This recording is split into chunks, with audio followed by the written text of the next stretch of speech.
Hit story में आपका स्वागत है।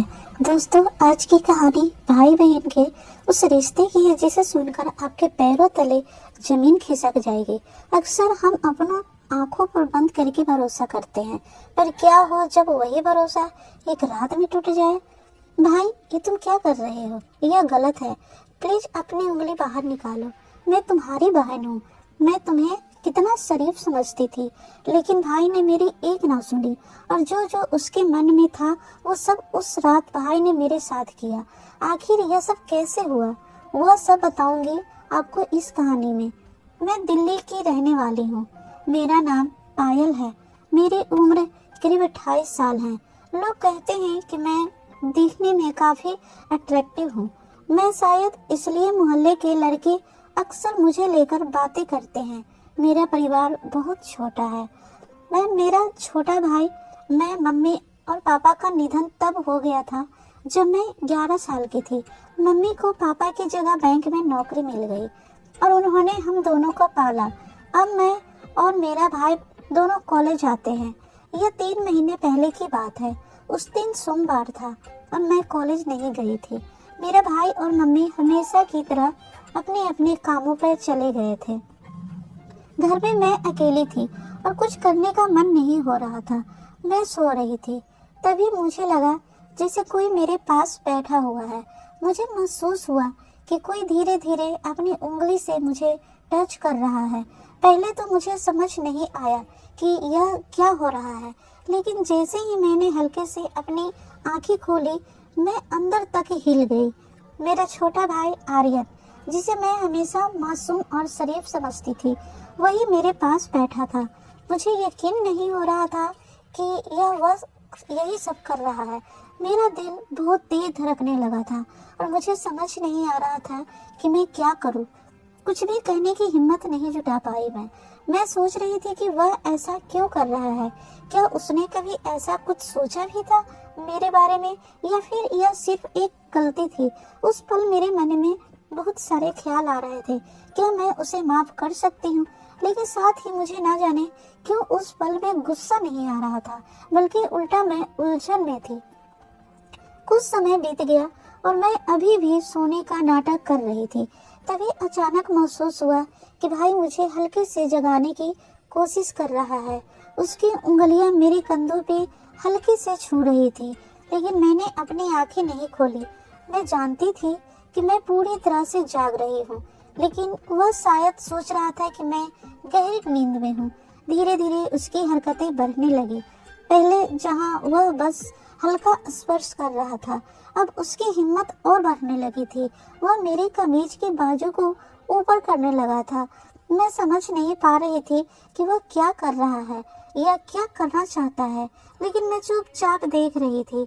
यह मासूम भाई अचानक इतना बदल कैसे गया? उसने ऐसा क्यों किया? उसने अपनी जेब में एक छोटी सी शीशी निकाली।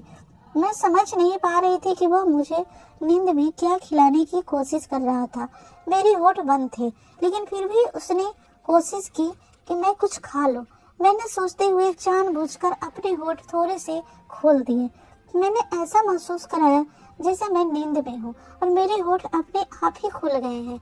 उस पल में मेरे अंदर एक अजीब सी घबराहट थी, लेकिन मैंने उसे जाहिर नहीं होने दिया। अचानक मेरे फोन की घंटी बजने लगी। उस आवाज से माहौल पूरी तरह बदल गया। भाई तुरंत डर गया और घबराकर दूर हट गया। वो इतनी तेजी से उठा कि मैं समझ गई उसके दिमाग में भी डर था कि कहीं मैं जाग न जाऊं। मैंने फोन उठाया तो देखा वह मेरे बॉयफ्रेंड का कॉल था। मैंने फोन काटकर भाई की तरफ ध्यान दिया, लेकिन वह अपने कमरे में चला गया। मुझसे और रहा नहीं गया। मेरे मन में उथल पुथल मची हुई थी। मैं उसके रूम की तरफ बढ़ी। दरवाजा आधा खुला हुआ था। मैंने धीरे से अंदर झांका। जो मैंने देखा उसने मेरी आंखों पूरी तरह से चौक कर दी थी। भाई चारपाई पे लेटा हुआ था और वह अपने हाथों से कुछ ऐसा कर रहा था जिसे मैं अब सिर्फ एक गंदी हरकत समझती थी। वह खौफ रहा था और बड़ी तेजी से अपने हाथ चला रहा था। 2 मिनट तक मैं बस दरवाजे पे खड़ी देखती रही। आखिर उसे क्या हो गया है? क्या वह सच में ऐसा कर रहा है? मैंने जोर से लात मारकर दरवाजा खोला और चिल्लाई, आर्यन, ये क्या बदतमीजी है? तुम्हारी हिम्मत कैसे हुई मुझे उस तरह छूने की? अभी बाहर तुमने जो किया वो क्या था, और अब यहाँ से क्या गंदी हरकतें कर रहे हो?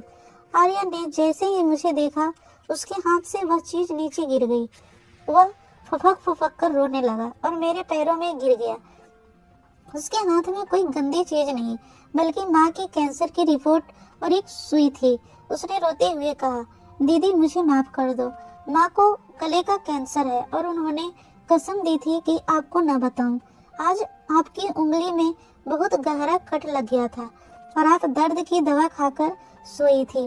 डॉक्टर ने कहा था कि अगर आप इन्फेक्शन फैला तो हाथ काटना पड़ सकता है। मैं बस नींद में आपके होठों पर वो लिक्विड दवा लगा रहा था और आपकी उंगली साफ कर रहा था, क्योंकि आप चाहते तो मुझे छूने नहीं देती।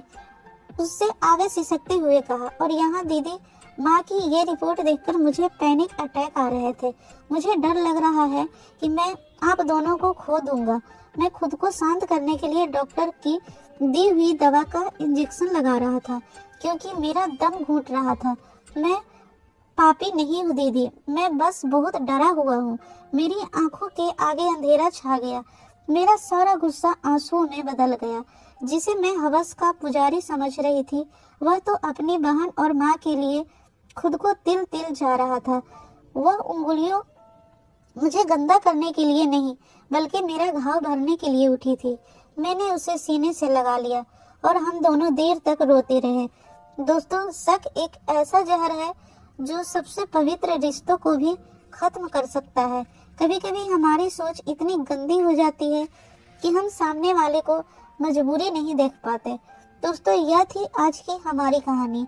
अगर कहानी पसंद आई हो तो कहानी को लाइक कर देना, और ऐसे ही रोमांचक कहानी सुनने के लिए हमारे चैनल को सब्सक्राइब जरूर करना, और ऐसे ही सीख देने वाली कहानी को अपने दोस्तों के साथ शेयर भी कर देना। फिर मिलते हैं कोई नई कहानी के साथ। धन्यवाद।